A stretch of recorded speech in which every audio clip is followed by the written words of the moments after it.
no-brainer. Another pro, the story. Story is story is top notch. Written by Shinichi Sekizawa. It's very compelling. I don't recall another Godzilla story other than maybe the original one that is very compelling. It draws you into it. Um, However, there are some noticeable difference in the original screenplay that he adapted, and actually, in the original screenplay, remember how I said that the greedy businessman took the egg and put it in the incubator to make a tourist attraction? In the original script, actually, they found Godzilla's body and they put it in the incubator, and they was gonna make that into a tourist attraction, and which I thought was interesting, but the idea of taking Godzilla's body and put it as a tourist attraction is, I don't know about you, but if I had a choice of seeing an egg in an incubator or to see a creature that has literally killed millions and which could wake up at any moment, I think I'd take the egg. What about y'all? Okay, good. Now, also there's another change. Mothra,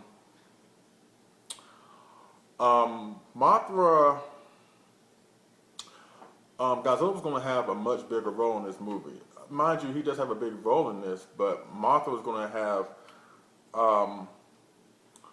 Mothra's going to have a smaller role, meaning Mothra was not going to arrive until like the very climax of the film. But the fact that Mothra shows up in her adult form and then later on in her larval form, just made the story, it suited the story more. And that was also a change. And also one more change was there was not going to be any Mothra larva. It was just going to be the adult version fighting Godzilla, and that was it. I mean, and of course it would have been a good fight, but I mean it was a good fight in the end product. But to incorporate that along with the larva fight really brought more out of this movie. And had it been just the adult Mothra fight, it would have left people wanting more, at least in my view. At least I would have wanted more. So I'm glad that even though the original screenplay called just for the adult Mothra to show up, I'm glad they include the larva Mothra. As a matter of fact, us monster fans would be looking for the larva Mothra anyway. So that's it as far as the story goes. Another pro, the score by Akira Ifukube. I shouldn't have to tell you that this is the movie that brought the Godzilla theme to everybody's mind. And of course, it was first showcased in King Kong vs. Godzilla, but only in the Japanese version. So if you saw the American version, Godzilla's theme that you hear in this movie is not present in King Kong vs. Godzilla, the American version. So in this film, you really hear how that really theme sounds. Very menacing and just awesome. It just depicts Godzilla in this unstoppable way. And that's one thing that I love about this movie as far as Godzilla's concerned, the fact that, which leads into another pro, the military involvement. The military feels like they actually give a crap in this movie. The fact that they don't just roll out two tanks against them and shoot at them, whatever. Because after you watch a few of these, you like, oh yeah, here's the part where Godzilla comes, and here's the part where the military is gonna throw some tanks at him, and like one's gonna get a lucky shot, and Godzilla's gonna clutch his heart and roll over and die dead. No. They bring the tanks, they bring air support, even in a scene that was deleted from the Japanese version, yet was included in the American version. Godzilla gets attacked by some Navy warships with a new devastating missile. Like I said, that's only available in the American cut, not the Japanese cut.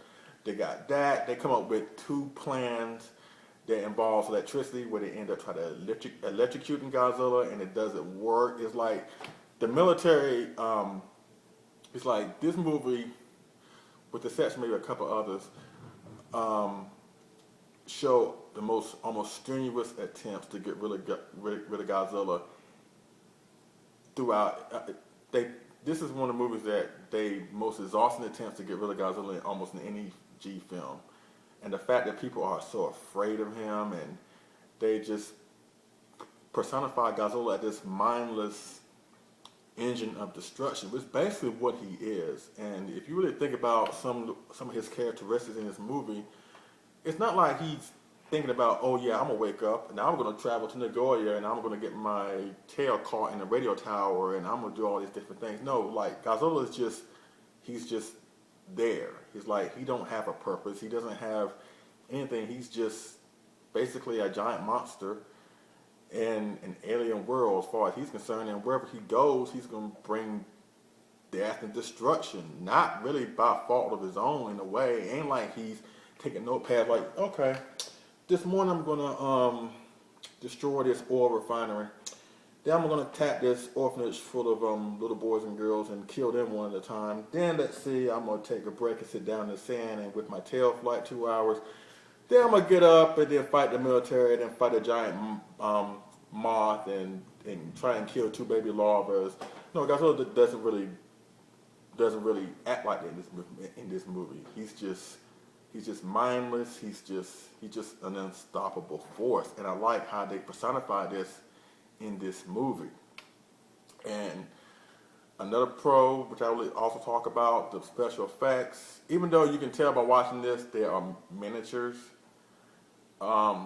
It's really crafted by A.G. Subbarayan and his team, and of course in these movies sometimes you have to suspend your disbelief to not say, oh, those are small cars or toys, whatever.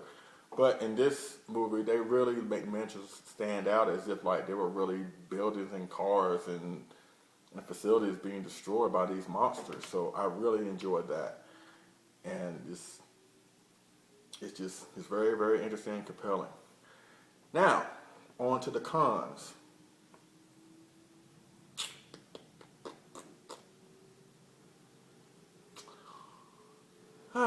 Let's see. If I'm biased, don't hold it against me. It's just the way I am. But, of course, there are a couple scenes that make you go, okay, all right. But honestly, I can't think of a con in this movie at all. I mean, I'm sure there are those out there that will find cons in this movie, but for me, I don't really find cons. To me, this is the perfect Godzilla movie.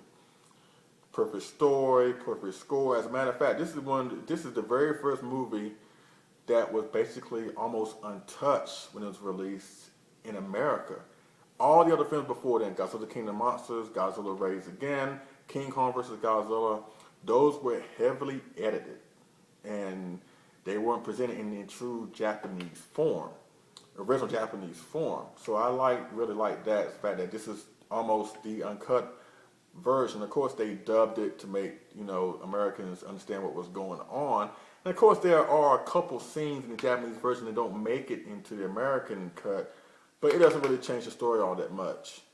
So I really enjoyed that fact. But the one con, it depends on what day you catch me on. The one con that I would say about this movie is the fact that how Godzilla is defeated.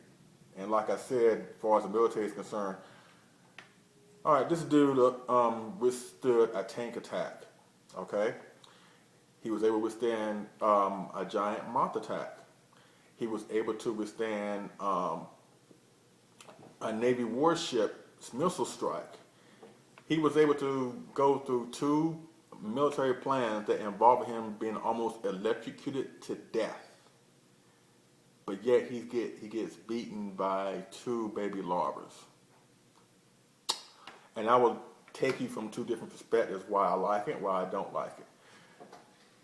Why I don't like it is the fact that he was able to go through all that, but yet he's taken down by these 2 babies. I mean, but at the same time, you also have to realize Godzilla in this movie, he's very slow, he's very methodical, and the way they fight him at the end They like, you got one Mothra over here, one Mothra larva over here, and they all moving around, try to gain different vantage points to try to spin them with their web, and he's too slow, he can't get both of them at the same time. So I can appreciate that. It's the numbers game that really catches up with them.